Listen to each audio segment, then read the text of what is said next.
अरे बच्चों नमस्कार। आप सभी का स्वागत है आपके अपने चैनल गोल्डन पाठशाला में। इस क्लास में हम लोग राष्ट्रीय आय एवं योग्यता आधारित छात्रवृत्ति परीक्षा 2022 का पेपर देखने वाले हैं।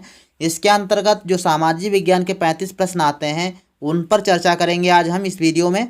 और जितने भी आपके क्वेश्चन हैं उसके अलावा हम कम से कम 20-25 क्वेश्चन आपको बताएंगे जो इसी से प्रश्न जो है आपके अगले पेपर में बनने वाले हैं। तो सभी लोग एक बार वीडियो को शेयर कर देंगे और इस प्रश्न पत्र से हूबहू आपको कम से कम 2 प्रश्न जरूर मिलेंगे देखने को। तो आइए शुरू करते हैं, पहुंचते हैं सामाजिक विज्ञान के प्रश्न पत्र। तो बच्चों सामाजिक विज्ञान का पहला क्वेश्चन दिया गया है 126 नंबर। 126 नंबर प्रश्न कहता है कि हेरोडोटस कौन था। हेरोडोटस इतिहासकार था, वैज्ञानिक था, डॉक्टर था, दार्शनिक था। तो इसमें आपका फर्स्ट ऑप्शन सही हो जाएगा। फर्स्ट ऑप्शन इतिहासकार था। सामाजिक विज्ञान के प्रश्न पत्र में पूछा जा रहा है तो जाहिर सी बात है इतिहासकार ही होगा। तो ध्यान रखिएगा फर्स्ट ऑप्शन आपका सही है। और हेरोडोटस को इतिहासकार जन्मदाता या जनक भी कहा जाता है। तो ध्यान रखिएगा, इंपॉर्टेंट प्रश्न ये यहाँ से बन सकता है। अगले आने वाले प्रश्न पत्र में यानी जो परीक्षा आपकी 13 नवंबर को होने जा रही है उसमें आपसे पूछ सकता है कि भाई इतिहास का जनक किसे कहा जाता है, तो हेरोडोटस हो जाएंगे। ठीक, तो फर्स्ट ऑप्शन आपका सही हो जाएगा। 127 नंबर प्रश्न की बात करेंगे तो अशोक ने अधोलिखित की शताब्दी में शासन किया था। ऑप्शन आपके पास हैं 4वीं शताब्दी, 3री शताब्दी, प्रथम या द्वितीय शताब्दी। तो इसमें आपका राइट आंसर बच्चों है 3री शताब्दी ईस्वी में, शताब्दी ईसा पूर्व में अशोक ने शासन किया। इन्होंने 361 ईसा पूर्व में जो है एक युद्ध लड़ा था जिसका नाम था कलिंग का युद्ध। और इस युद्ध में भीषण जो है नरसंहार होने से इसका दिल जो है विचलित हो गया और ये अपने भविष्य में कभी भी युद्ध न लड़ने के लिए संकल्प ले लिया और बौद्ध धर्म को अपनाया। इन्होंने बौद्ध धर्म से प्रभावित होकर इन्होंने अपने पुत्र और पुत्री को श्रीलंका को भेजा बौद्ध धर्म के प्रचार प्रसार के लिए। तो इसको भी ध्यान रखिएगा, क्वेश्चन आपका पूछा जा सकता है। 128 नंबर प्रश्न दिया गया कि वाराणसी अधोलिखित किस महाजनपद की राजधानी थी। तो ये काशी महाजनपद की राजधानी थी। उस समय की बात है तो उस समय पूरा भारत जो था वो 16 महाजनपदों में विभाजित था, जिसमें से एक था काशी महाजनपद और इसकी राजधानी कहाँ थी, तो वाराणसी में थी। 129 नंबर प्रश्न की बात करेंगे तो भारत में व्यापार करने हेतु सर्वप्रथम अधोलिखित में कौन आया था। तो इसमें आपका राइट हो जाएगा बच्चों पुर्तगाली आया था। कौन आया था, तो वास्को डिगामा भारत आया था, पुर्तगाली था। और ये जो है 1498 ईस्वी में भारत आया था। तो इसको भी आपको ध्यान रखना है। अगला प्रश्न देखो दिया गया है 130 नंबर, ब्रह्म समाज की स्थापना अधोलिखित में किसने की थी। तो ब्रह्म समाज की स्थापना बच्चों की थी ना राजा राम मोहन राय ने। राजा राम मोहन राय ने क्या किया था, ब्रह्म समाज की स्थापना की थी। विवेकानंद ने क्या किया था, रामकृष्ण मिशन की स्थापना की थी। दयानंद सरस्वती की बात करें तो इन्होंने आर्य समाज की स्थापना की थी। तो सबको ध्यान रखिएगा, इंपॉर्टेंट प्रश्न आपके यहाँ से बनेंगे। 131 नंबर, गुलाम वंश का अधोलिखित में संस्थापक कौन था। तो गुलाम वंश का संस्थापक कुतुबुद्दीन ऐबक को माना जाता है। अगर यही क्वेश्चन आपसे दूसरी तरीके से पूछे कि वास्तविक संस्थापक किसे माना जाता है तो इल्तुतमिश होगा। ध्यान रखेंगे, गुलाम वंश का वास्तविक संस्थापक पूछे तो इल्तुतमिश था। और अगर संस्थापक की बात करें तो कुतुबुद्दीन ऐबक था। ठीक, इन्होंने 2.5 दिन का झोपड़ा बनवाया था। ठीक, और कुतुब मीनार की शुरुआत की थी, नींव डाली थी, जो बाद में जो है इल्तुतमिश ने पूरा भी करवाया था उसको, कुतुब मीनार को। अगला क्वेश्चन दिया गया है कि ख्वाजा मोइनुद्दीन चिश्ती की दरगाह अधोलिखित में कहाँ पर स्थित है बच्चों। तो इसमें देखो राइट आंसर बच्चों हो जाएगा अजमेर। अजमेर में ख्वाजा मोइनुद्दीन चिश्ती की दरगाह स्थित है। ठीक, अगला निजामुद्दीन औलिया दिल्ली के थे। तो दिल्ली में जो है इनकी दरगाह बनी हुई है दिल्ली में निजामुद्दीन औलिया की बनी हुई है। तो ध्यान रखिएगा, दोनों जो है उस समय के सूफी संत थे। मध्यकालीन इतिहास में आप जब पढ़ेंगे कक्षा 7 की किताब में हमने आपको अच्छे से पढ़ाया है, आप लोग पढ़ लीजिए प्लेलिस्ट में जाके। और तो बच्चों 133 नंबर प्रश्न आपका दिया गया है, दिल्ली से दौलताबाद राजधानी अधोलिखित में किसने परिवर्तित की थी। तो इसमें आपका बच्चों राइट आंसर हो जाएगा मोहम्मद बिन तुगलक ने। दौलताबाद की जगह पर कभी कभी देवगिरी को भी दे देता है। तो देवगिरी इसका दूसरा नाम था, यानी पहले इसका पुराना नाम देवगिरी हुआ करता था और बाद में इसका दौलताबाद जो है रखा गया। तो ध्यान रखिएगा, इंपॉर्टेंट प्रश्न आपका यहाँ से बन सकता है। इसके अलावा मोहम्मद बिन तुगलक ने क्या किया था, दोआब में कर वृद्धि की थी और चांदी के स्थान पर मिश्र धातु के सिक्के चलाए थे और राजधानी परिवर्तन किया था। 3 काम इन्होंने किए थे और तीनों काम जो है असफल रहे थे। तो ध्यान रखिएगा, यही जो है इसके सल्तनत काल के विघटन का कारण भी बना था। 134 नंबर प्रश्न की बात करेंगे तो दिया गया भारत छोड़ो आंदोलन अधोलिखित किस वर्ष आरंभ हुआ था, तो 1942 में। ठीक, भारत छोड़ो आंदोलन 1942 में शुरुआत की गई थी इसकी। 135 नंबर क्वेश्चन की बात करेंगे तो करो या मरो का नारा अधोलिखित में से किसने दिया था, तो महात्मा गांधी ने करो या मरो का नारा दिया था।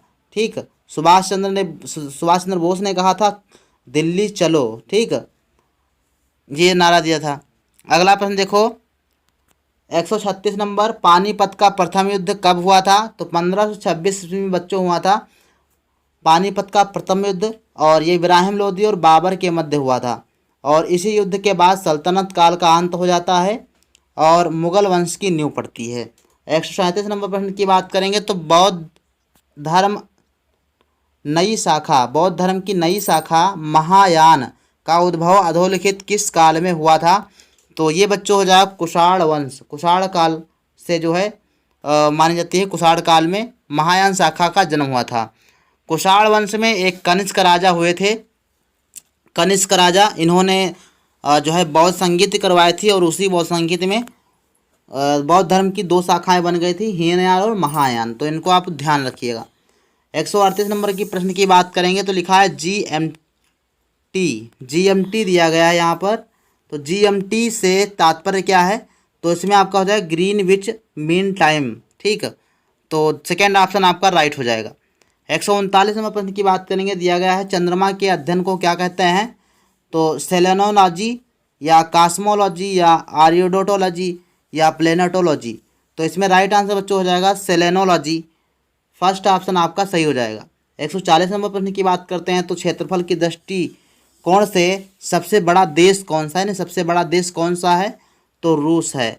ठीक, रूस देश क्या है, रूस देश है सबसे बड़ा देश। ठीक, इसमें और भारत का स्थान क्या है, तो भारत का स्थान 7वां देश है, 7वां सबसे बड़ा देश है भारत। 141 नंबर प्रश्न की बात करें, चावल का सर्वाधिक उत्पादन कहाँ पर होता है, तो इसमें बच्चों राइट आंसर है चीन। चीन में चावल, ध्यान रखिएगा, चीन चावल। और चाय का जो है उत्पादन सबसे शुरुआत जो है हुई थी वो चीन में हुई थी, चाय की शुरुआत। ठीक, यानी चाय पीना सबसे पहले कहाँ के लोगों ने शुरू किया था, तो चीन के लोगों ने। 142 number, world wide life fund WWF की स्थापना कब की गई थी, तो इसमें बच्चों राइट आंसर हो जाएगा 1961 ईस्वी में की गई थी।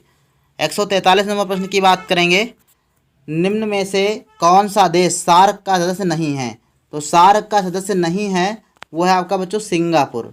सिंगापुर नहीं है सार्क का सदस्य, बाकी भूटान, नेपाल, मालदीव ये सदस्य हैं।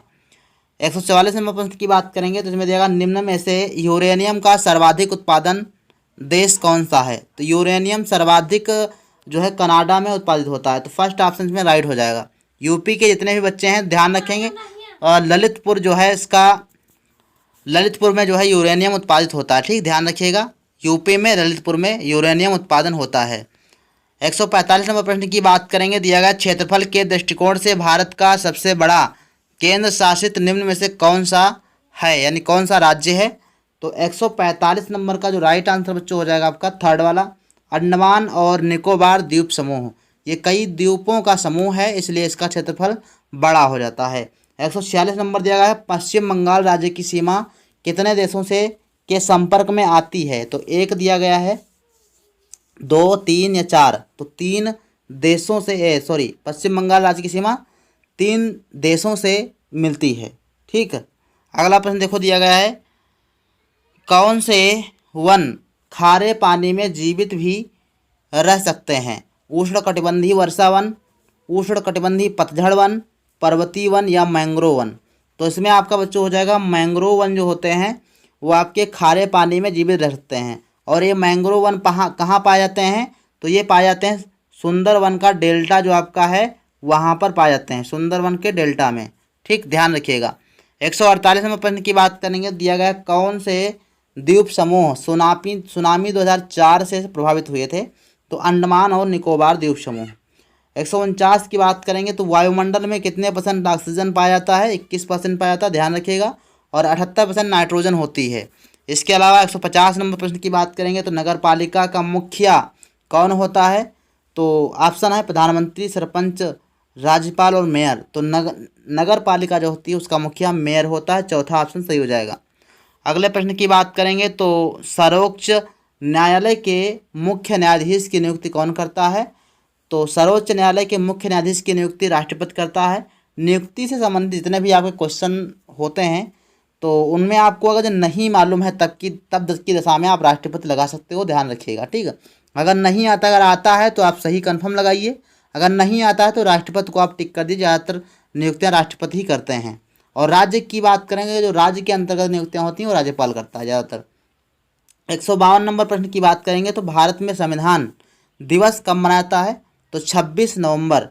इसमें आपका चौथा ऑप्शन सही हो जाएगा। 26 नवंबर 1949 ईस्वी को हमारा संविधान अंगीकृत किया गया था, तभी से संविधान दिवस मनाया जाने लगा 26 नवंबर को। 153 नंबर, योजना आयोग की स्थापना कब की गई थी? तो इसमें राइट आंसर आपका हो जाएगा बच्चों 1950, ठीक है। 154 नंबर की बात करेंगे तो किस वर्ष बच्चों के अधिकारों के संरक्षण के लिए राष्ट्रीय आयोग की स्थापना की गई थी, यानी राष्ट्रीय बाल श्रम आयोग की स्थापना 2007 में की गई थी और 2005 अधिनियम के अंतर्गत की गई थी। ध्यान रखिएगा, 2005 अधिनियम के अंतर्गत की गई थी और 2007 में की गई थी। ध्यान रखना, अधिनियम कौन सा था? अधिनियम 2005 था। और कब की गई थी? 2007 में की गई थी। 155 नंबर प्रश्न की बात करेंगे तो दिया गया है, भारत के संविधान के किस अनुच्छेद में अस्पृश्यता का वर्णन है? यानी इस जो है अनुच्छेद के अंतर्गत अस्पृश्यता का अंत कर दिया गया था, यानी छुआछूत का अंत कर दिया गया था। तो अनुच्छेद 17 जो है कहता है कि कोई भी व्यक्ति एक दूसरे से जो है छुआछूत भेदभाव नहीं कर सकता। 156 नंबर प्रश्न दिया गया, भारत का संविधान कब लागू हुआ था? तो 26 जनवरी 1950, सभी को मालूम है। और बन के कब तैयार हुआ था? तो 26 नवंबर 1949 को। 157 नंबर प्रश्न की बात करेंगे तो इसमें दिया गया है कि मौलिक अधिकारों की श्रेणी में नहीं आता है। तो शोषण के विरुद्ध अधिकार, संवैधानिक उपचारों का अधिकार, सांस्कृतिक तथा शैक्षिक अधिकार और संपत्ति का अधिकार। तो ये संपत्ति का अधिकार आपका शामिल नहीं होता है क्योंकि ये पहले 7वां अधिकार था, इसको हटा करके अब मात्र 6 अधिकार आपको दिए गए हैं। तो संपत्ति का अधिकार मौलिक अधिकार नहीं है, ये सामान्य साधारण अधिकार के रूप में आपका दिया गया है। 158 नंबर प्रश्न की बात करेंगे, निम्न में से किसे निम्न सदन कहा जाता है? 158 नंबर प्रश्न, लोकसभा को निम्न सदन कहते हैं और उच्च सदन की बात करेंगे तो राज्यसभा को कहते हैं। ध्यान रखिएगा, इंपॉर्टेंट प्रश्न आपका दिया गया था। 159 नंबर की बात करेंगे, इसमें दिया गया है कि भारतीय संविधान निम्न में से कौन सी नागरिकता प्रदान करता है? 159 नंबर प्रश्न, इसमें आपका हो जाएगा एकल नागरिकता, ठीक, एकल नागरिकता प्रदान करता है, यानी हम अपने राज्य के भी नागरिक हैं और देश के भी नागरिक हैं। तो एकल नागरिकता प्रदान करता है भारत का संविधान। 160 नंबर प्रश्न की बात करेंगे तो मौलिक अधिकारों का संरक्षक है? तो न्यायपालिका मौलिक अधिकारों का संरक्षण करती है, ठीक। इस प्रकार से आपको याद रखना है। और 35 प्रश्न हमने सामाजिक विज्ञान के आपके करवा दिए हैं और नेक्स्ट वीडियो में